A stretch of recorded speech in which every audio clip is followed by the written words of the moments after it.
Beaucoup veulent avoir des responsabilités, être placés à des postes où c'est qu'on se dit que nous allons commander, mais la responsabilité n'est pas cela. La responsabilité exige prioritairement un comportement irréprochable, un comportement accessible et non un comportement tyrannique.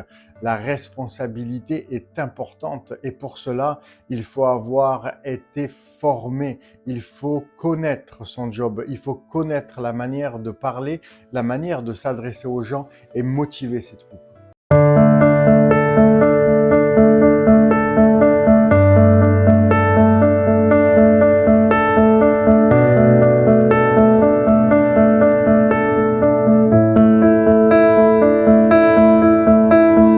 Bonjour et bienvenue sur Bâtir avec Claude, certifié Total Impact Fadler Célestin. Aujourd'hui, dans cette nouvelle capsule, nous allons voir des situations, nous allons voir des exemples en ce qui concerne d'exercer une responsabilité. Sache une chose, c'est que si tu as une responsabilité, c'est une grande responsabilité que d'avoir ce genre de poste. Ce n'est pas rien du tout. Bien souvent, quand beaucoup de personnes veulent accéder à des responsabilités, à des postes clés, nous nous apercevons en grattant un petit peu que leurs motivations, leurs raisons ne sont pas saines. J'ai vu et j'ai vécu moi-même avec ce genre de profil très arrogant, tyrannique, irrespectueux, qui parle mal aux ouvriers comme si les ouvriers étaient ni plus ni moins que des balayures et auquel on faisait aucun cas. Ce genre de personnage, ce genre de profil n'a en aucun cas un cœur de leader, un cœur pour mener à bien une équipe. Ce qu'il y voit, c'est uniquement son intérêt et son intérêt est très malsain. Sans oublier que ce genre de profil, en aucun cas, il ne devrait être mis à des postes clés, d'autant plus qu'ils n'ont pas été formés en leadership, ils n'ont pas été formés en management pour mener à bien une équipe et pour construire avec une équipe. Ces gens-là, ces profils-là, n'ont pas de but particulier de construire une équipe, de bâtir quelque chose de solide. Comme je le disais précédemment, ils y voient simplement leur intérêt. Avoir une responsabilité et l'exercer au quotidien ne permet en aucun cas un comportement tyrannique, arrogant, d'autoritarisme ou de dominance quelconque. On pourrait dire aussi manipulation. Ce genre de comportement prouve justement tout le contraire et prouve aussi qu'il y a un besoin de se réajuster avec le fait d'être formé pour cela.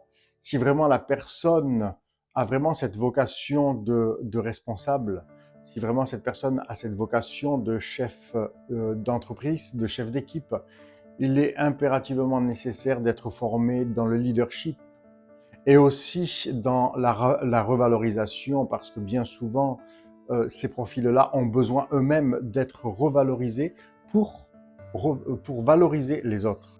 En tant que chrétien, permettez-moi de vous faire part de quelques exemples bibliques où Dieu lui-même nous enseigne de ce qui est le leadership.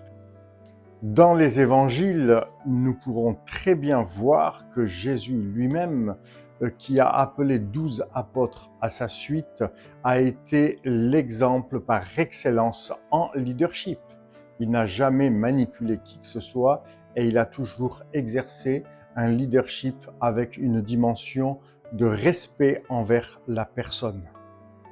L'autorité d'un poste à responsabilité ne consiste pas justement à exercer une certaine pression, à exercer un certain autoritarisme, mais consiste tout d'abord à connaître son travail afin de l'appliquer et d'impacter les autres pour que les autres puissent travailler à notre suite dans un élan et une motivation comme il se doit.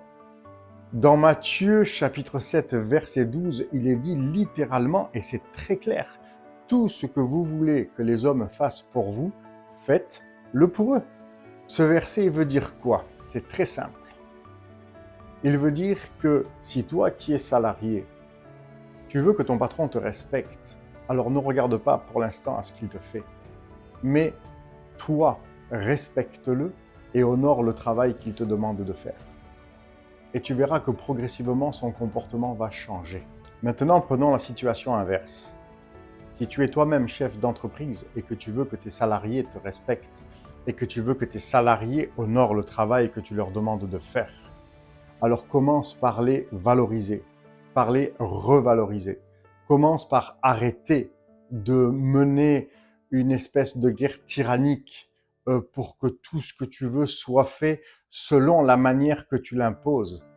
Mais respecte tes ouvriers, respecte leur identité professionnelle, respecte leur personne, respecte leur travail, valorise-les, va même jusqu'à augmenter leur salaire. Et oui, valoriser, ça commence aussi par là. Et tu verras que tes ouvriers ne seront plus jamais les mêmes.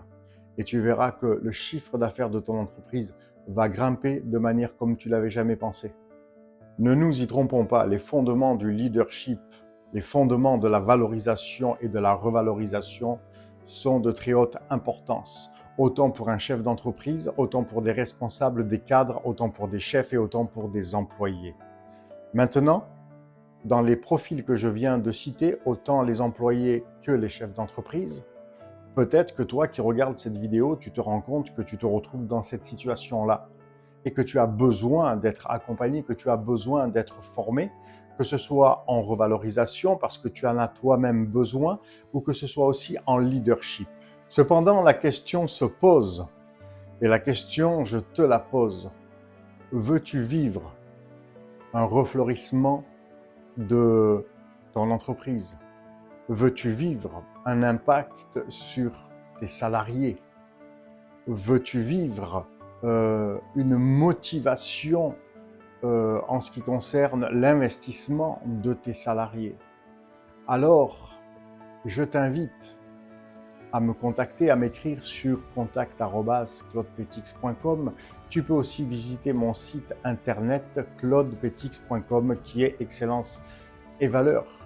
Et je pourrais t'accompagner dans des programmes de revalorisation, leadership, pour justement te porter et te propulser vers les sommets, vers l'impact, vers l'inspiration, afin que toi-même tu vives cette transformation qui te permettra d'impacter et qui te permettra de vivre le succès sans précédent.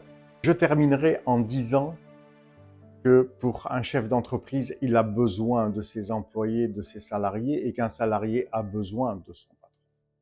Donc, il ne s'agit pas d'avoir des phrases, des expressions, des manières de parler du style « de toute façon, il y en a un qui part, il y en a 10 qui viennent ».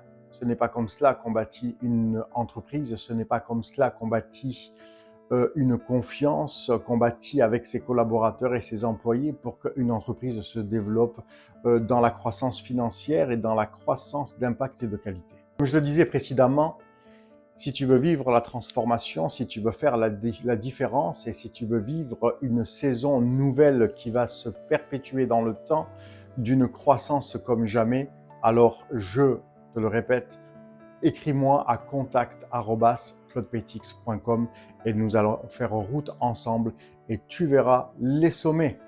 À très vite!